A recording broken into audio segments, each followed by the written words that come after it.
Dan bagaimana ujung penyelesaian konflik serta rekonstruksi di Gaza? Kita akan bahas bersama relawan Mercy Muhammad Rinaldi. Selamat malam Mas Rinaldi, dan juga ada pakar hubungan internasional Hikmahanto Juwana. Selamat malam Prof. Hikmahanto, Mas Rinaldi. Selamat malam. Ya, selamat malam. Baik, saya ke Mas Rinaldi terlebih dahulu. Mas, boleh diceritakan kondisi di Gaza sampai saat ini seperti apa? Apakah masih ada serangan dari Israel? Baik, terima kasih. Ya, untuk kondisi di Gaza saat ini meskipun dikatakan sedang ada gencatan senjata, namun sampai sekarang tetap saja terjadi beberapa serangan-serangan. Bahkan di sini saya setiap hari bisa mendengar adanya suara bom ataupun tembakan ataupun bahkan suara drone-drone yang mengitari tempat kerja dan juga tempat tinggal saya di sini. Oke, berarti belum ada perubahan ya terkait dengan perdamaian yang ada di sana. Kalau untuk pemulihannya itu sudah terlihat belum ya dari berbagai aspek, atau warga masih harus berjuang mencukupi kebutuhan dasarnya? Baik, terima kasih. Untuk sekarang kita tetap membutuhkan baik dari segi yang dasar, dari makanan, minuman, bahkan juga obat-obatan. Namun di sini Ramadan ini terutama merupakan Ramadan di mana kita sudah mulai dapat melihat berbagai bahan makanan yang muncul di pasar setelah Ramadan 2 tahun sebelumnya, di mana setiap Ramadan selalu ada perang skala besar yang dilakukan oleh para penjajah.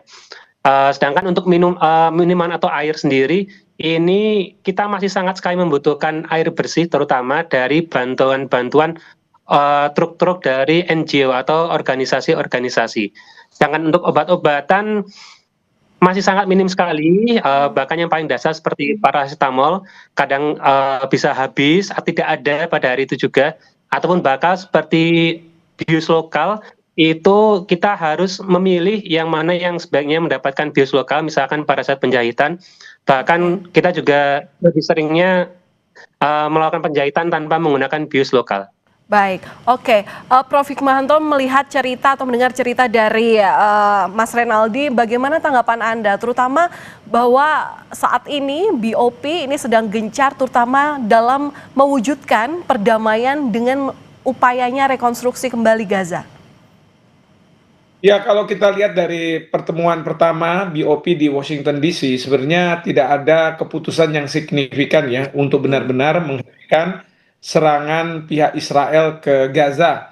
Meskipun sudah ada gencatan senjata, namun demikian di sana-sini serangan Israel masih terjadi. Tadi sudah disampaikan oleh Mas Rinaldi. Nah, yang kedua, memang sekarang tahapan di mana ISF akan diterjunkan. Dan memang dari pihak Indonesia kita mendapat kehormatan katanya sebagai wakil komandan. Padahal ini jangan dianggap sebagai suatu kehormatan karena kita harus hati-hati. Karena ISF nanti itu punya ruang lingkup kerjanya itu di Gaza, semua Gaza. Nah, sementara pasukan kita sebenarnya hanya di Rafah rencananya. Tetapi kalau kita jadi wakil komandan, berarti kan kita harus menguasai semua Gaza. Nah, pertanyaannya adalah ketika akan ada perlucutan senjata terhadap Hamas, apakah wakil komandan ini akan mengeluarkan instruksi-instruksi bersama dengan komandan tentunya terhadap para prajurit, tidak hanya prajurit Indonesia yang di Rafah, tapi juga prajurit lainnya. Nah, ini yang akan membahayakan karena ini berarti kita Indonesia seolah-olah akan dihadap-hadapkan dengan pihak Hamas. Nah, ini yang menurut saya perlu mendapat kajian yang sangat mendalam dari pemerintah kita karena nantinya pasukan ISF ini sebenarnya bukan mandat dari PBB, tapi ini mandat dari BOP.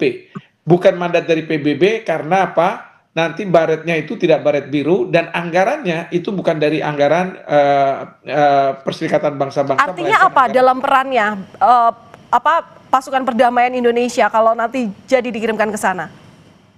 Yang saya khawatirkan justru ini bukan pasukan perdamaian. Kita bukan mengirim peacekeeping force ya, tapi ini kan International Stabilization Force. Nah, konsekuensinya adalah kalau misalnya di dalam mandatnya itu akan melakukan pelucutan senjata dan demilitarisasi dan tidak disetujui oleh Hamas, ini berarti pasukan kita harus berhadapan dengan Hamas dan itu tidak baik. Ya, karena yang kita khawatirkan adalah Hamas tidak terima ini dan menganggap bahwa pasukan asing ISF itu sama dengan IDF yang mereka harus lawan. Nah, ini sekali lagi ini yang harus mendapat kajian dari pemerintah ya, karena saya lihat memang panglimanya adalah dari Amerika Serikat, tapi tidak ada tentara Amerika yang disumbang, justru tentara Indonesia. Dan di situ kan ada dari Albania, dari Kosovo kalau saya tidak salah dan lain sebagainya, ya yang saya tidak tahu mungkin jumlahnya lebih kecil daripada Indonesia. Nah, jangan sampai kemudian mereka ini harus ada di tengah Gaza karena Osama Hamdan dari Hamas mengatakan bahwa kalaupun ada pasukan Indonesia, sebaiknya pasukan Indonesia itu menjaga perbatasan antara Gaza dengan Israel, bukan ada di tengah, di Rafah misalnya, karena di situ mungkin juga konsentrasi dari pihak Hamas ada di Rafah. Lantas bagaimana Prof. Hikmahanto untuk menentukan bahwa Indonesia ini perannya bisa meneguhkan posisinya di tengah keputusan politik global, termasuk bebas dari langkah politik pihak manapun? Ini yang saya katakan, pertanyaannya adalah memang Kementerian Luar Negeri membuat caveat. Caveat ini adalah kriteria-kriteria untuk kita bisa mengirim pasukan. Dan di sini kita tuh tidak boleh berhadapan-hadapan dan sebagainya. Tetapi yang saya khawatirkan kalau misalnya nanti sudah masuk ke ISF, caveat yang ditentukan oleh Kementerian Luar Negeri itu tidak akan berlaku. Yang berlaku adalah apa yang diinstruksikan, apa yang akan diperintahkan oleh Panglima. Yang Panglima ini dari Amerika Serikat dan bukannya tidak mungkin mereka akan berkoordinasi dengan pihak Israel karena fase yang sekarang akan dimasuki katanya setelah adanya gencatan senjata adalah fase perlucutan senjata terhadap Hamas dan yang kedua demilitarisasi, baru setelah itu ada penarikan mundur dari pasukan Israel dari Gaza. Nah, setelah itu baru ada rekonstruksi. Nah, ini yang sekali lagi kita harus perhatikan betul, terutama dari pemerintah, apakah kita memang harus mengirim pasukan tersebut.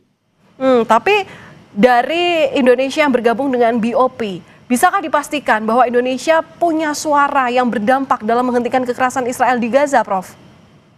Kalau kita lihat ya di pertemuan pertama BOP kemarin, maka semua kepala pemerintahan dikasih waktu sama Presiden Trump cuma 15-20 menit dan mereka tidak menyentuh masalah substansi. Mereka hanya misalnya mengagungkan, memuliakan apa yang sudah dilakukan oleh Presiden Trump, lalu kemudian juga mereka berkomitmen untuk melakukan apa yang akan dilakukan, meskipun kalau misalnya dari Israel dia mengatakan bahwa kita berterima kasih karena sandera sudah dikembalikan, baik yang hidup maupun mati, tanpa menyebut soal serangan Israel yang 70.000 orang. Tetapi ada Perdana Menteri Pakistan yang berani mengatakan bahwa rakyat Gaza sudah terlalu lama menderita dan seharusnya akan berujung pada two-state solution. Ada juga dari, kalau saya tidak salah, Saudi Arabia juga mengatakan seperti itu. Tapi kan ini Israel tidak. Nah, bagaimana ya kalau misalnya ada pertemuan BOP yang cuman seperti itu, tidak membicarakan masalah substansi, perdebatan. Berbeda ketika kita lihat misalnya perdebatan di Dewan Keamanan PBB sampai munculnya sebuah resolusi. Itu kan ada perdebatan yang panjang. Nah, kalau ini kan tidak. Jadi semua seolah-olah begitu dan kemudian selesai, lalu kemudian dari pihak jenderal dari Amerika Serikat yang ditunjuk menyebutkan bahwa ini rencana kita, ada sektor-sektor dijaga oleh siapa, dan kemudian menyebut bahwa wakil komandan nanti dari Indonesia. Mungkin juga wakil komandan dari Indonesia karena kita menyumbang pasukan yang cukup lumayan besar. Dan kedua, kita nggak boleh bangga bahwa pasukan kita bisa ada di Gaza, karena apa? Saya khawatir pasukan kita dianggap oleh Hamas adalah penggantinya dari IDF yang harus mereka perangi. Itu yang kita khawatirkan. Padahal pasukan kita di sana adalah untuk pasukan perdamaian, bukan pasukan tempur, begitu ya istilahnya ya. Prof, singkat saja, terkait dengan rencana yang akan terjadi dari pertemuan kemarin di KTT Dewan Perdamaian di Amerika Serikat, sudahkah berjalan right on track dengan situasi yang saat ini terjadi di Gaza? Singkat saja. Kalau menurut saya belum ya, karena tadi Mas Renaldi mengatakan bahwa masih ada serangan-serangan, bunyi dentuman meriam dan lain sebagainya yang ini tidak sesuai. Ya, sekarang ini kenapa tidak menjadi besar? Karena dari pihak Hamas mungkin tidak melakukan serangan balasan kepada pihak Israel seperti itu. Baik, untuk Mas Renaldi, jadi apakah dengan adanya kemarin KTT Dewan Perdamaian di Amerika Serikat, sudahkah ada perubahan di sana? Apa harapan masyarakat Gaza terkait dengan poin-poin terutama yang disampaikan oleh Presiden Prabowo Subianto yang akan mengirimkan pasukannya untuk pasukan perdamaian, maksud kami di sini? Untuk teman-teman dari warga di Gaza saat ini pada kasus yang BOP ini masih lebih ke arah sebagai observasi dan menunggu kejelasan seperti apa. Dari mereka sendiri ada yang berharap bahwa nanti apabila pasukan Indonesia datang itu akan bisa lebih membantu mereka, terutama karena bekerjanya di daerah border ya, terutama agar warga Gaza ini yang meninggalkan rumah dari daerah border dapat kembali ke daerah mereka. Namun ada juga yang takut kehadiran teman-teman atau tentara dari Indonesia karena dianggap bisa saja dapat sebagai membantu para penjajah Israel ini untuk mensupres warga Gaza. Baik, masih ada kekhawatiran warga di Gaza meskipun KTT perdamaian kemarin sudah dibahas di Amerika Serikat. Terima kasih sudah berbagi informasi bersama kami, Relawan Mercy, Mas Muhammad Renaldi, dan juga pakar hubungan internasional Profesor Hikmahanto Juwana. Terima kasih, salam sehat selalu untuk Anda.